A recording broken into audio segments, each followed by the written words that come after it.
Hello, I'm Peter Schwartz from Salesforce, and I want to say hello to all of our friends in Japan.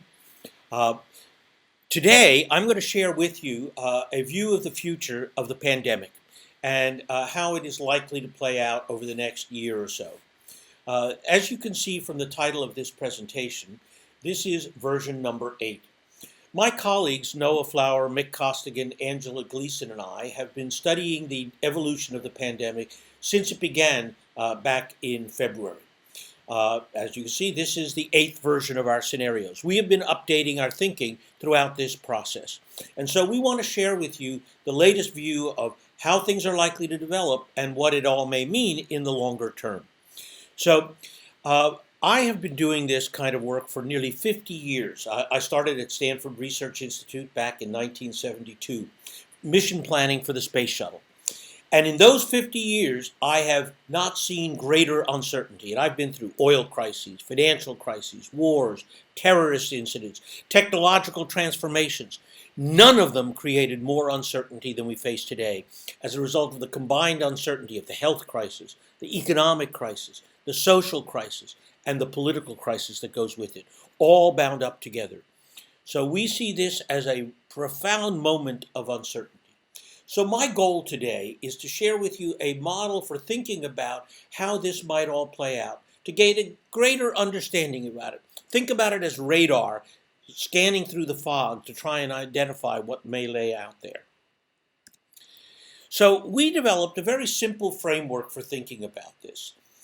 It involves two parts. The upper half of this graph is what's happening with the pandemic itself.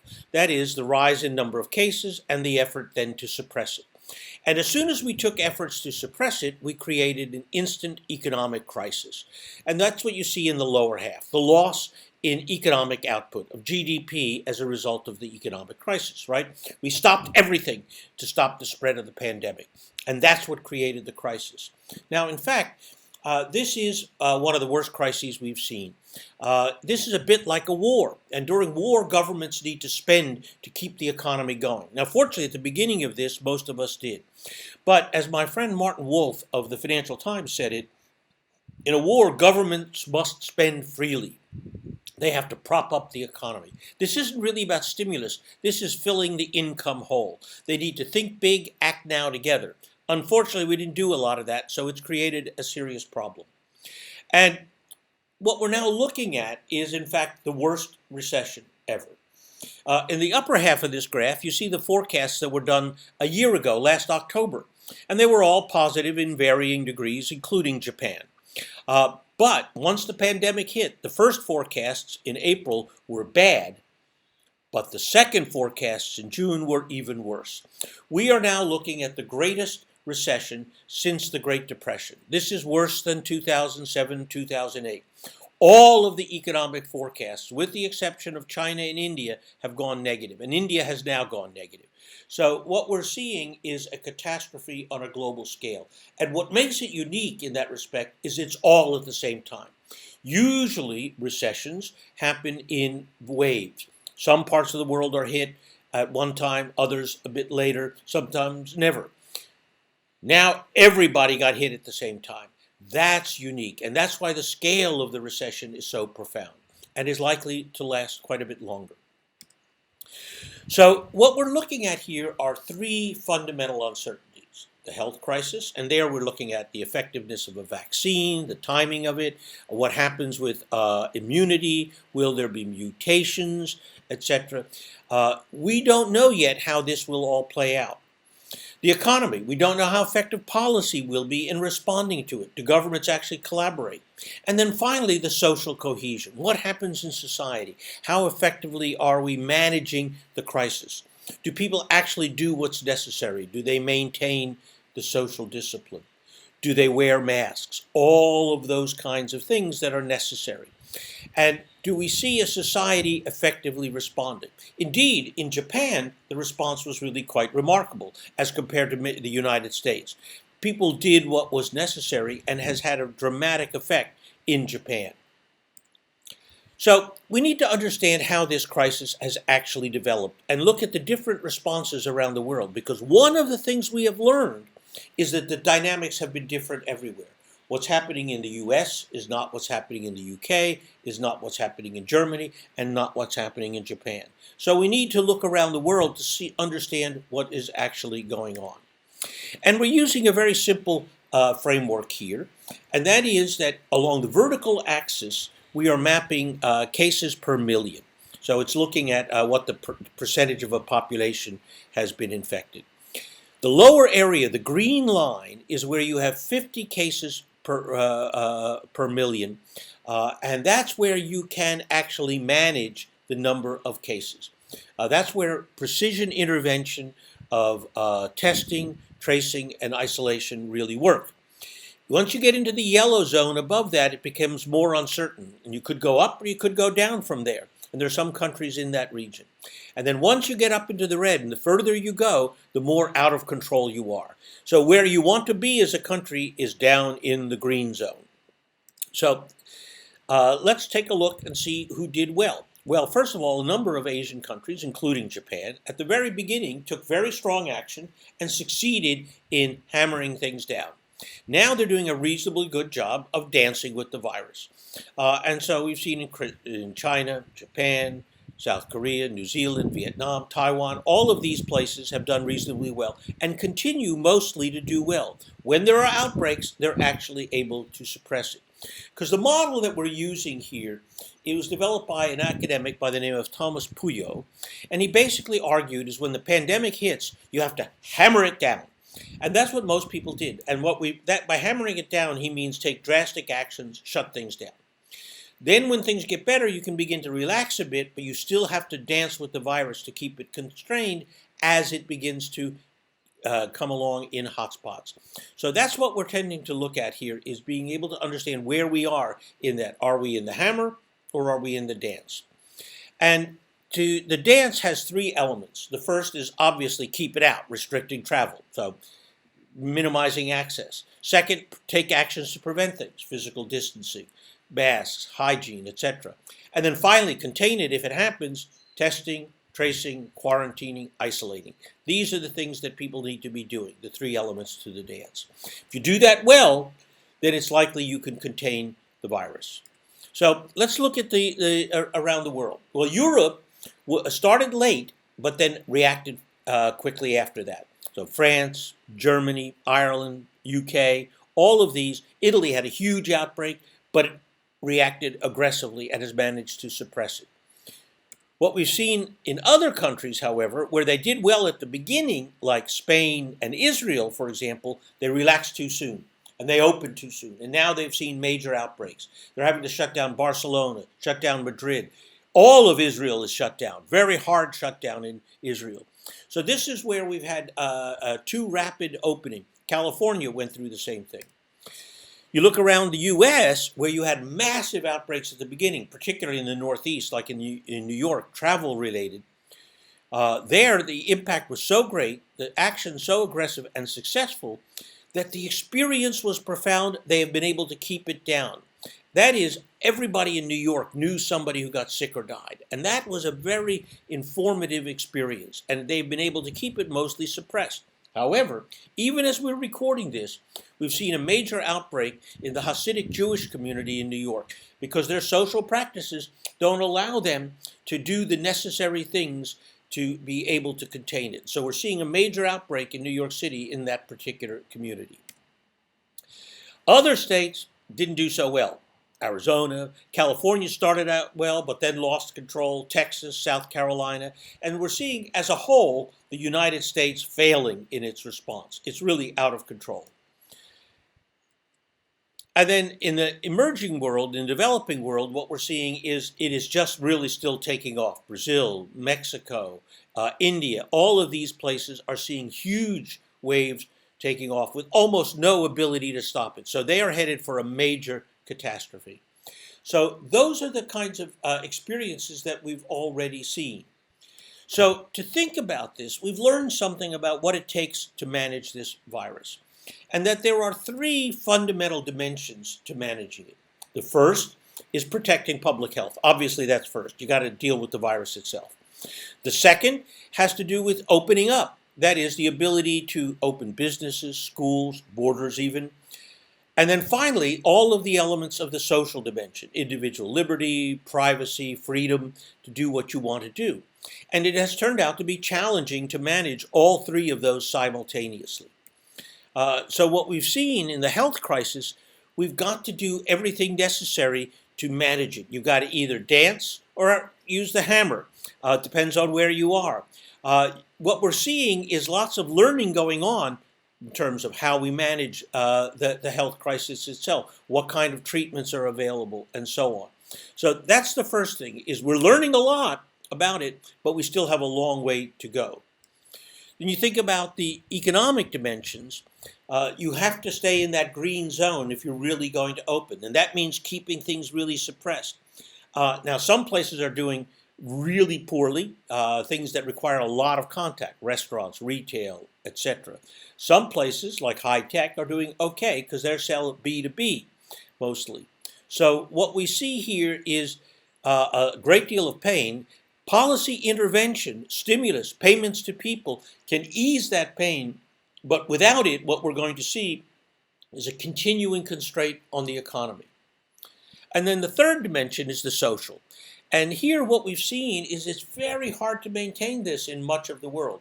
Many of the Asian countries have done much better than, say, France, UK, the United States, Spain, all of which wanted to come back, and very hard to maintain the discipline. You see people on the beaches in Southern California not wearing masks, and that's how the disease is being spread. So the social dimension of this is very important, including contact tracing. Because what we're seeing is, again, in Asia, people respond to the contact tracers. In Taiwan, the average person gives about 15 names. But in Europe and the US, it's only about 4. And that means contact tracing isn't working nearly as well in the US and in Europe. So this is a difficult challenge. So when you put all of these together, you come up with several scenarios. So let's now take a look at those scenarios. The first scenario is called stamping out the hotspots. And this is that scenario where you are down in the green zone. This is where, for those countries that have been able to manage tight control. And for those countries, as long as they keep dancing and keep it only in that zone, where if there's a hotspot, they act quickly to suppress it, then you're likely to see economic recovery coming along, call it first, second quarter of next year, call it around March, what we'll be looking at as a meaningful economic recovery. But it's not 100% back to the previous normal. The reason for that is straightforward. Think about, say, Japan. Japan buys and sells with the world. You export and you import. And if the rest of the world isn't doing well, they're not buying a lot of goods from Japan. They may be even disrupting supply chains. So it becomes a very important question where you are in that process. And in our view, you don't get back to 100% until everybody does. It's a kind of 90% economy, if you will. The economists defined it that way, where roughly 10% is gone. Think about all the small businesses that won't come back anytime soon. So that becomes a very important question, how quickly we are able to adapt. So if we look around, what we've seen is New Zealand, New York are good examples of that. And as long as they keep it up, what you will see is the beginning of recovery toward the end of the first quarter of 2021. However, there are places that may lose control, that don't maintain the discipline, that don't dance very well, as it were. And they begin to lose control, and that will push out the recovery into the second half of next year. And for example, Japan is at risk for that. France is at risk for that. If you do not sustain that control, then it will delay the recovery. And there have been outbreaks in Japan that are challenging. Now, I think the social norms in Japan of wearing masks and keeping social distance all make it plausible that that can work. But that's uncertain, but it becomes a very important question. France continues to struggle with this. But if you succeed, this is the best case scenario, stamping out the hotspots. Moving on, the second scenario is called beating back the spread. And in beating back the spread, this is where you do have outbreaks, and quite a few. Now you're up in that yellow zone where you can still begin to dance. You haven't lost control. It's not perfect containment, That means, of course, that the economic recovery is going to be pushed back a bit further into, call it, the second half of 2021. And if you think about it, places like Spain, North Carolina are there. Spain has the possibility of getting it back under control, but it is by no means guaranteed. And so if they continue on that path, Spain won't see any recovery until well into 2021. The second scenario is beating back the spread. This is the scenario, it is possible that in the second scenario, you will see essentially some countries that do lose control, and they in turn face the challenge of a much delayed recovery. Say you get some to gain, but you don't see any really meaningful recovery until the end of 2021.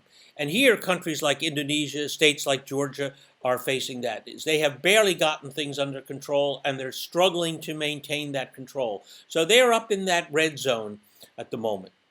So that's the second scenario, beating back the spread. The third scenario is the worst case, and this is the scenario of burning out of control. Here we have a terrible problem. These are places that have not managed to maintain either the social discipline to get things under control, nor the economic stimulus. So, for example, this is where you find the United States. There are some places in the U.S. that are doing quite well, but the country as a whole has basically abandoned any effort to solve the problem at a national level. That means, in turn, that the economic consequences are profound. The U.S. did the right thing at the beginning, but has now refused to pass a second and third round of necessary stimulus. So what we've got is the worst case scenario. The disease still spreading, and the economy still in deep trouble. Now, places like Florida and Brazil fit that pattern already. Mr. Bolsonaro in Brazil is still in denial about the pandemic, even though he had COVID. So what we are likely to see in places like Brazil, India, Russia, the United States, these situations completely out of control. Now, a few might be able to get it back under control, finding your feet and improving the likelihood of an economic recovery sometime next year. You could find Chile, maybe California, we hope, might be able to do that. But what this implies is a real deep depression for the next few years. And that's a serious problem. What we're looking at for the U.S. as one of the world's largest economies is an impact on the world that will be quite profound. And so right now, what we're looking at is a situation where the uncertainty is enormous.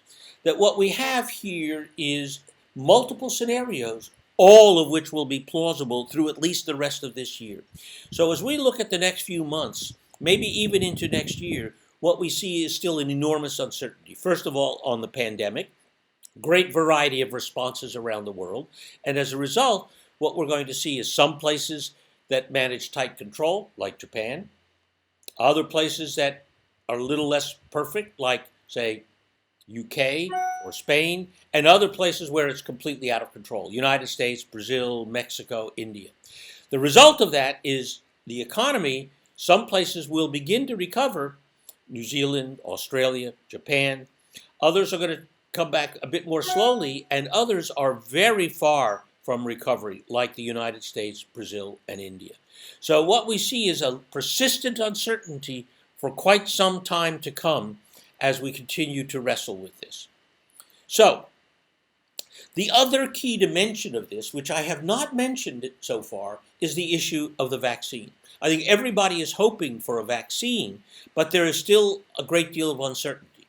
So we decided to treat that quite separately and look at how it might affect the other scenarios. And thinking about vaccines, there are three fundamental uncertainties. The first is, will we actually get one and when? Because it has always been difficult, in fact impossible, to develop effective vaccines against coronaviruses. There don't exist.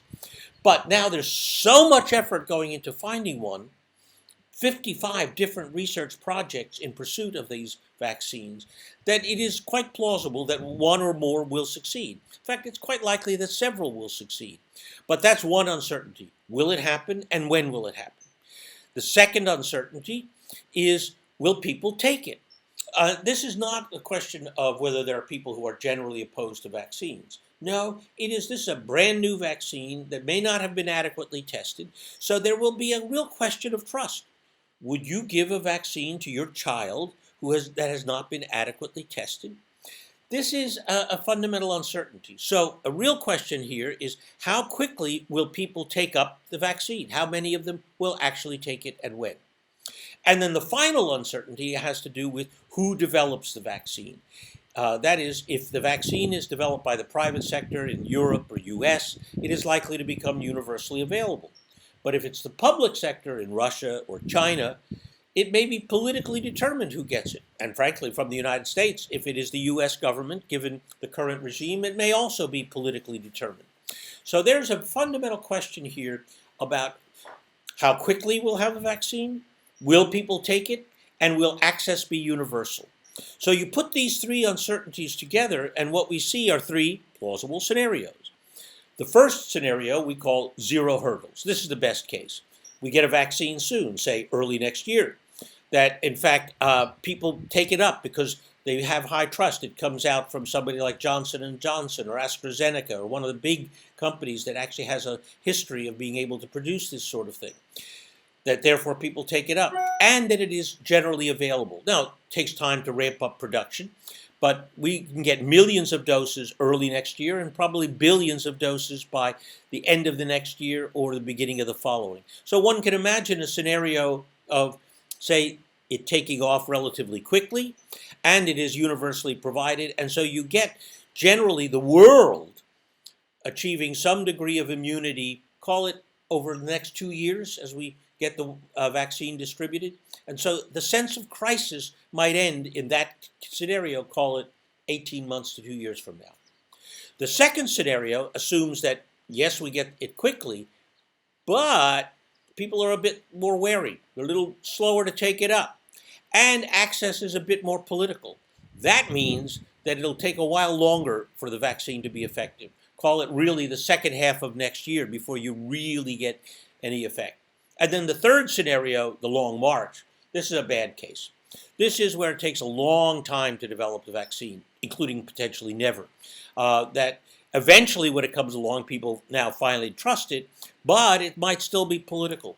So the point is simply this, that there is an enormous amount of uncertainty about the availability, the timing, whether people will take it, and who will provide access to the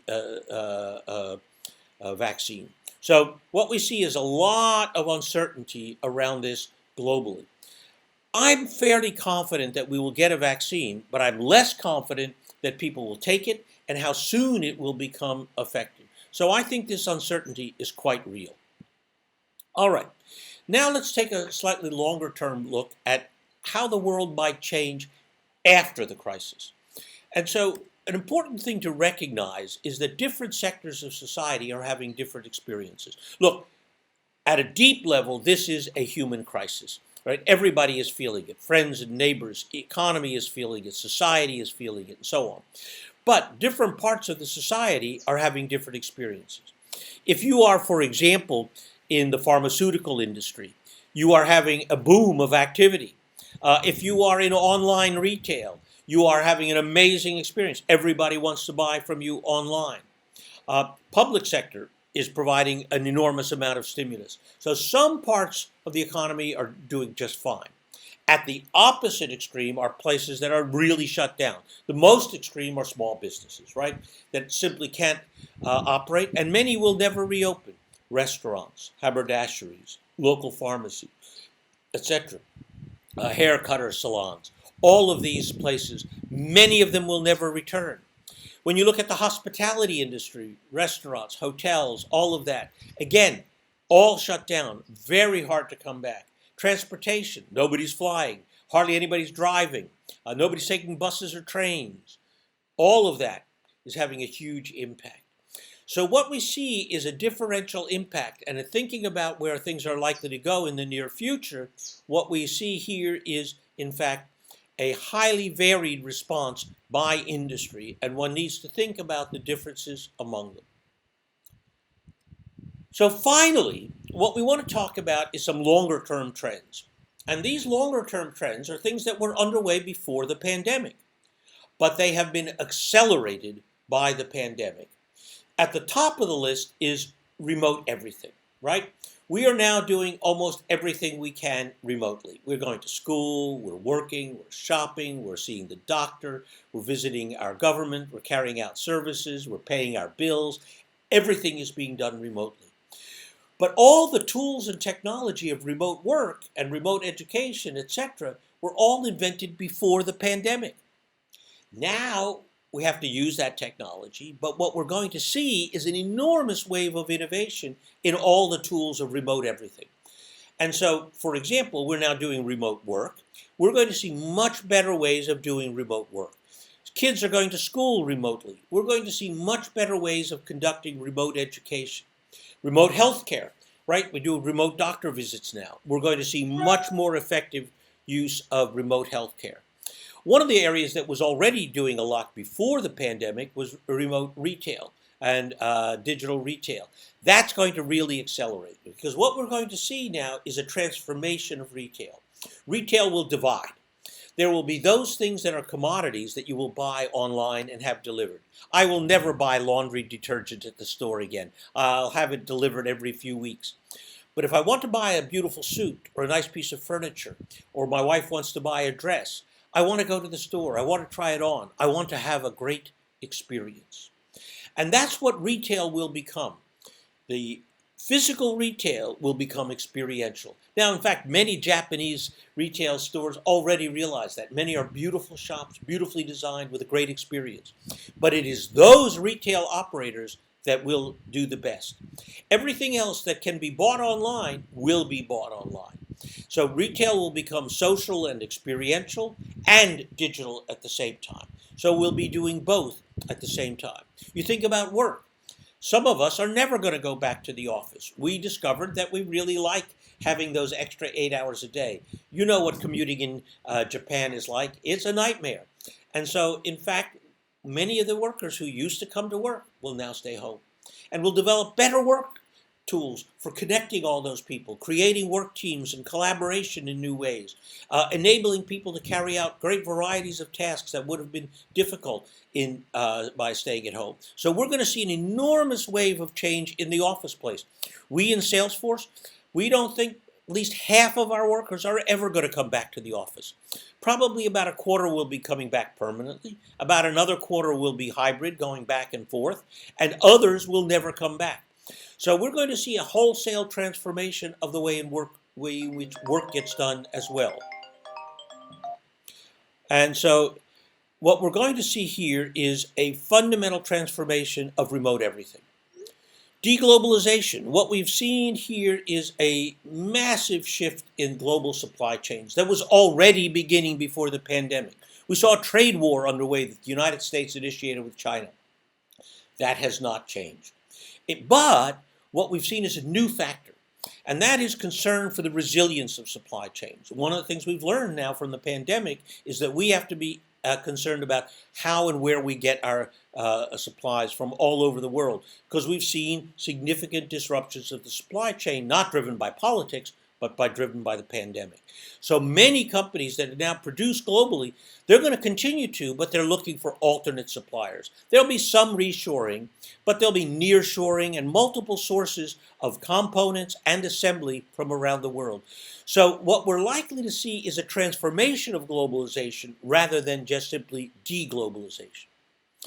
Sustainability was obviously an issue before the pandemic. We were all concerned about climate change and pollution more generally. And what we've seen as a result of the pandemic has been dramatic improvement. Radical reduction of pollution from transportation, from manufacturing, from aviation, from vehicles, and so on. That's been a huge gain. How much of that do we want to capture? I mean, for example, I think many airline trips will no longer happen. Tourism will happen, but I'm not so sure about a lot of business trips. Will I fly to Tokyo from San Francisco for a 1-hour meeting anymore? Probably not. I now learned I can do this remotely. So what we're going to see is that sustainability will improve rather dramatically as a result of the digital transformation that we've now gone through. And that leads to the final piece, the digital transformation itself. what we're likely to see in so many different contexts is the need to do things digitally. We're seeing a wholesale reinvention of retail, of education, of healthcare, of environment built around the digital transformation. And so that becomes the biggest imperative.